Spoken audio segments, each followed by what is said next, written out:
유다서 1장입니다. 오늘 제목은 이단을 대처하는 성도들의 자세라는 제목으로 오늘 말씀을 전하고자 합니다. 이 유다서는 정말 기억이 좀 아픈 기억이 있는데요. 제가 신대원 다닐 때 그때 얼굴에 마비가 왔었죠. 그래가지고 이게 이제 발조하는 날짜가 제가 이제 발표하는 시간이 있었는데, 아이고, 얼굴이 이래가지고 막 그 발표를 못 하겠더라고요. 마비가 오니까. 그래가지고 한 주 미뤄가지고 했는데도 이제 한쪽이 얼굴이 마비가 오니까 이렇게 말이 잘 안 돼가지고 정말 힘들었던 이 유다서에 제가 발표했던 그 아픈 기억이 나는 이 서신서입니다. 오늘 이 유다서가 대체 뭔지 한번 보겠습니다. 우리 한국에 이단들이 많이 있습니다. 그래서 우리가 이단을 구별하는 특징은 예수님보다 사람이 중심이 된다는 것을 빨리 파악을 하면 됩니다. 우리 통일교회는 문선명과 또 한학자, 어떤 교주들의 중심으로 흘러가죠. 그리고 또 신천지는 누구죠? 이만희. 그 다음에는 이만희 또 부인 이남인가? 그치, 막 6번인가? 그분이 신천지에 아무튼 이만희가 여자가 좀 많죠. 그 다음에 하나님의 교회는 안상우, 장길자. 하나님의 어머니래요. 장길자가. 안상우는 누구죠? 부산에 옛날에 우리 20대에 그때 부산에서 이게 신흥 종교가 시작이 돼가 사람들이 많이 글로 몰리는 것을 이제 그때 시작이 됐어요. 안식일에 예배를 토요일날 드려야 된다 하면서 그때부터 나왔어요. 그리고 요 와중에는 예수님보다는 하나님만 더 강조하는 교조. 그 다음에 몰는 거는 또 어떻습니까? 또 거기에도 그 종교적 교리가 삼위일체나 이런 것들이 조금 틀린 것들이 많이 있습니다. 그래서 우리가 이거는 눈에 보이는 이단이지만 또 한국의 이단은 엄청나게 많죠. 자, 그러면 성경에는 이 이단들이 내한테 접근하면 어떻게 해야 된다고? 집에 들이지도 말고 인사도 하지 말랍니다. 아예 그들과 아예 교류를 하지 마라 이렇게 말씀합니다. 그래서 오늘 유다서는 우리가 유다서 하면은 이거 유다서를 누가 이렇게 저술했을까? 그는 예수님의 동생들이에요. 예수님의 형제가 야고보와 유다 그리고 또 다른 형제 자매도 있었는데 이 둘은 같이 어릴 때 생활하다 보니까 예수님이 신이라는 것을 인정치 못했어요. 그냥 뭐 형님 목수 같이 밥 먹고 일하고 이랬는데 어떻게 저 사람이 구원자냐 이 말이 안 된다 이거죠. 그런데 이 야고보와 유다 동생이 예수님이 부활하는 걸 보면서 그때서 예수님이 이 땅에 온 신이었구나 그렇게 깨달으면서 이 야고보는 그때 예루살렘 교회의 좀 리더자였죠. 그러면서 그가 야고보서를 썼고 유다서는 동생인 유다가 오늘 이 유다서에 대하여 오늘 쓴 책입니다. 그래서 유다서가 참 짧죠. 한 장으로.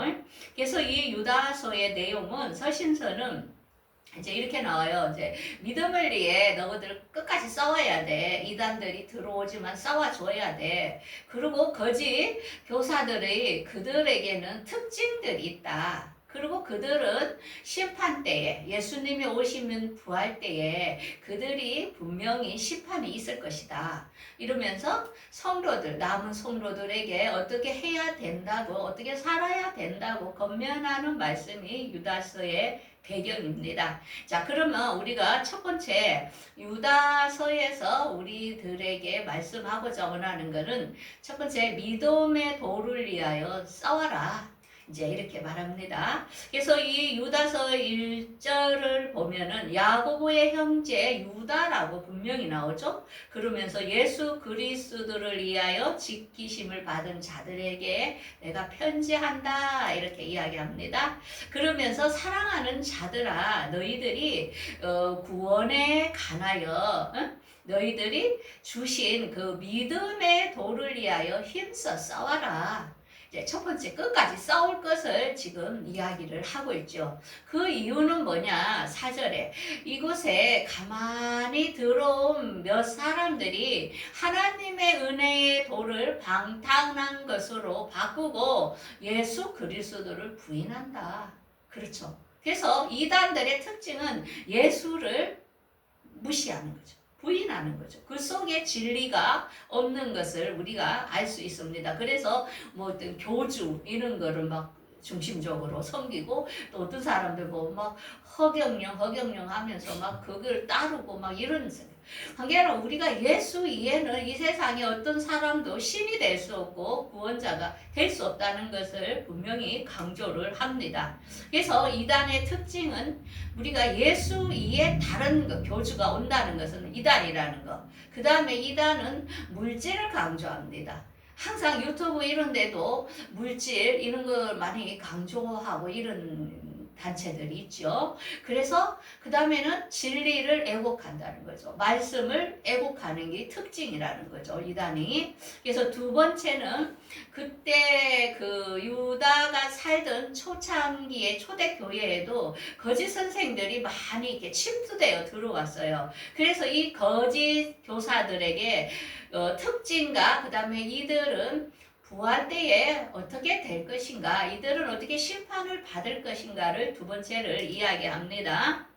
그래서 첫 번째 5절에는 이제 너희들도 다 알고 있지. 이스라엘 백성들이 애굽에서 그들을 구출해 냈는데 그 사람들이 어땠어요? 광야에서 하나님을 의심하고 믿지 않으므로 그들이 하나님께서 여호수아 갈렙만 나누고 다 2세대만 나누고 다 죽은 것을 너희들 알지 않느냐. 그러니까 불신하는 것, 하나님을 불신하는 무리에 절대로 들지 마라, 이렇게 이야기합니다. 그 다음에서 6절에는 천사들이 자기 지위를 지키지 아니하고 떠남으로 그들을 흑암에 가두었다. 이건 뭡니까? 에덴 동산에서 하나님이 만든 천사들이 그 선악과와 생명과 자기들의 교만하여 하나님같이 되려고 그들이 하나님을 배신한 사건들을 두 번째로 이야기합니다. 그래서 너희들은 절대로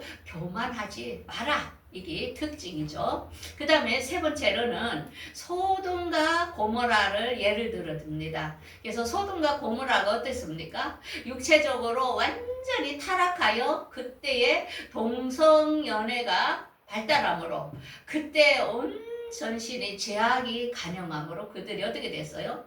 다 롯과 그의 딸만 살아남고 하나님께서 그들을 다 심판하여 죽인 것을 우리에게 보여주고 있는 것입니다. 그래서 우리가 육체를 더럽히는 그런 삶을 살지 마라, 이렇게 경고합니다. 그러면서 9절에 천사장 미가엘이 모세의 시체에 대하여 천사장과 이제 그 마귀와 함께 싸웁니다. 마귀는 모세가 죽었으니까 내가 이 시체를 내가 가지고 가야 된다 이러고, 천사장은 이 영에 대한 거는 하나님의 권한에 있으니까 나는 주께서 너를 꾸짖기를 원한다 하면서 모든 것이 책임이 하나님께 있다는 것. 그 권위, 우리의 영혼에 대한 권한은 누구? 하나님께 있다는 것. 그거에 대하여 우리가 영혼에 대하여는 마귀는 손을 댈 수 없다는 것을 우리에게 보여줍니다. 그러면서 가인의 길에 행하며 싹을 받은 발람에 어그러진 길, 그 다음에 고라를 예를 듭니다. 발람은 누굽니까? 이스라엘 백성들을 하나님께서는 축복을 하라 했는데 이 발람은 돈 때문에, 물질 때문에 이스라엘 백성들이 음행을 하도록 만들어가 하나님께 저주를 받는 길을 가르쳤던 그 선지자죠. 그래서 발람도 나중에는 정말로 그 죗값을 받는 것을 알 수 있습니다. 그 다음에 고라는 어떤 자입니까? 모세와 함께 그 이스라엘을 이끌었는데 모세만 하나님께서 어떤 선지자 역할로서 주장하니까 고라도 우리도 하나님께 은혜를 받은다는데 왜 모세 너만 그렇게 대장 노릇을 하느냐 하면서 모세한테 달라들었죠. 그래서 하나님이 세운 건의에 도전했던 이 고라 자손들 어떻게 다 멸했던 거죠. 그래서 하나님은 자기의 맡겨준 책임 분수만큼만 해야 된다는 것을 우리에게 보여줍니다. 그래서 이들은 이 거짓 교사들의 열매는 뭐냐면 자기 몸만 부르는 목장. 오늘 어떻습니까? 교회도 물질을 위하여 엄청나게 자기 거를 막 소유하고 쌓아놓는 목사들이 얼마나 많습니까? 그들이 바른 선지자겠냐 이거죠. 그 다음에는 뿌리가 없이 열매, 그죠? 뿌리가 뽑히는 열매가 없다는 것입니다. 정말로 하나님을 믿는다면 그 속에 선한 열매들이 맺혀야 되는데 그 열매가 아니고 음란, 성적으로 타락, 입술로서 막 거짓, 뭐랄까 너무 힘든 욕설을 하고 이러면서 그게 정말 하나님의 사람들의 열매겠냐고요. 오늘날 너무나 우리 한국교회의 그 현실의 암흑을 지금 보여주고 있습니다. 그러면서 그들은 또 바다의 거품을 품는 그 바다라는 것, 그러면서 흑암으로 들어가는 유리하는 별, 그러니까 이 선한 것이 없는 것을 우리가 보면은 저건 잘못된 선생들이구나. 우리는 그것을 깨닫고 거기에서 빠져나와야 되는 것을 알 수 있습니다. 그러면서 갑자기 에녹에 대하여 이야기를 합니다.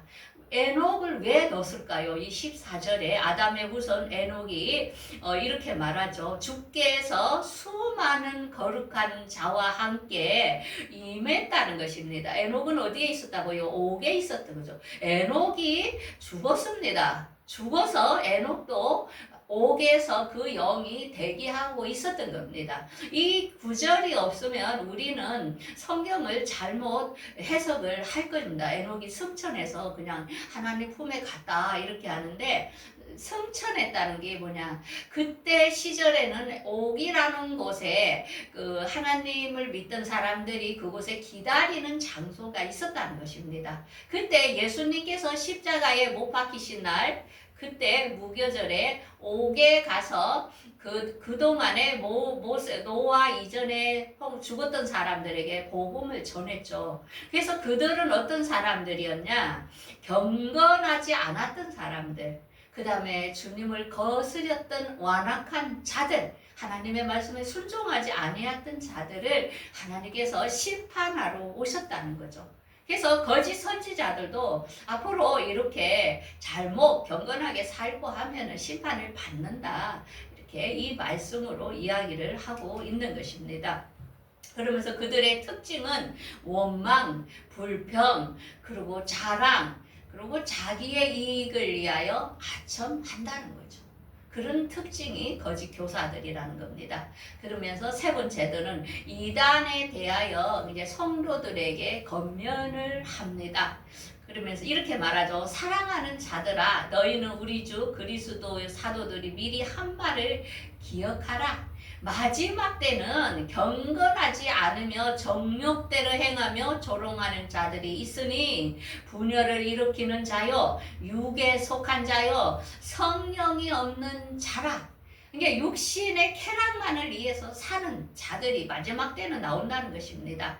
그러면서 사랑하는 자들아, 너희들은 거룩한 믿음 위에 자신을 세우며 성령으로 기도하라 이럽니다. 성경 전체는 다 거룩입니다.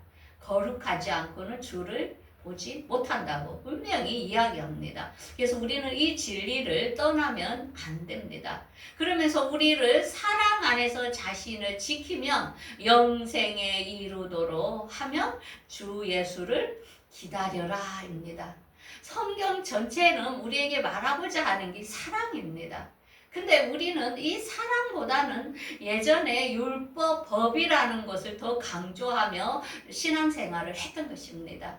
그래서 오늘날 이제 어제 우리 그 다른 데 교회 다니는 분이 왔는데 이제 이야기를 하면서 원장님이 좀 많이 변한 것 같아요. 이래. 그래서 자기들은 이렇게 율법에 너무 속한 사람들을 정말 싫어하는데 옛날에 보면은 굉장히 율법적이었는데 요즘은 너무 많이 변한 것 같다면서 이런 얘기를 하더라고요. 그래서 내가 맞다고, 내가 성경을 알다 보니까 성경이 깨달아진 건 뭐냐? 사랑이라는 거죠. 그래서 사람은 태어나면서부터 그렇게 사랑을 갈구하고 자녀들은 부모의 사랑을 받고 싶어서 안 나가는데 또 사랑을 받지 못하고 자란 부모들은 또 그걸 할 줄 모르는 거예요. 그런데 성경 전체는 예수님이 우리를 사랑한 것처럼 너희도 사랑하라, 모든 사람을 사랑하라 하는데 요즘은 이 사랑이라는 단어에 묵상을 많이 합니다. 사랑이 뭘까? 어떻게 하는 게 사랑이지? 하면서 성경을 보면서 판단하지 않고 비판하지 않고 정말 예수님께서는 기다려주고 정죄하지 않고 이런 것들을 묵상하면서 우리가 이 사랑에 더 실천하고 사랑하는 그런 자세로 살아가야 되지 않겠나 하면서 요즘은 정말 이 사랑이라는 단어가 정말 마음에 너무 와닿고 이렇게 살아야 되겠다는 것을 정말 느낍니다. 그러면서 불신자들, 아직 예수를 몰라서 더러운 옷을 입는 자들에게 너희들이 그들을 끄잡아 내주라 하는 것입니다. 그래서 끝까지 복음을 위해서 살아가는 것, 영혼을 불쌍히 여기면서 그들도 같이 구원받기를 원하는 삶을 살아라고 이야기를 합니다. 그래서 우리가 유다서를 하면은 너희들 이제 세상은 너무 악하고 사람들이 쾌락을 사랑하고 부모를 거역하고 돈을 사랑하고 또 다투고 교만하고 이렇게 할 때에 너희들은 믿음의 선한 싸움을 싸워야 되는데 거짓 선지자들이 어떻다는 특징을 내가 보여줬으니까 너희들은 잘 구별하여라. 그리고 우리를 위하여 부활, 주님이 우리를 오시는 시간이 있다. 그래서 그 부활이 너희들이 부활될 것을 소망하며 너희들이 거룩하게 성령의 인도를 받아 살아라 하는 게 이 유다서 전체, 이 한 장이지만은 성경 전체를 이야기하고 있는 것입니다. 그래서 우리는 오늘 유다서를 보면서 여러분들이 정말 앞으로 살 때에 이 말씀 너무 소중하구나. 그러면서 내가 거룩하게 주님을 기다리는 삶으로 아무리 그동안 목사고 장로고 했어도 거룩한 삶이 없이 예수님께 합당한 삶을 살지 않으면 그들은 부활되지 못한다는 사실을 우리는 깨닫고 항상 성령님께 물어보고 인도함을 받는 여러분들의 삶이 되기를 바라겠습니다. 네, 기도하겠습니다.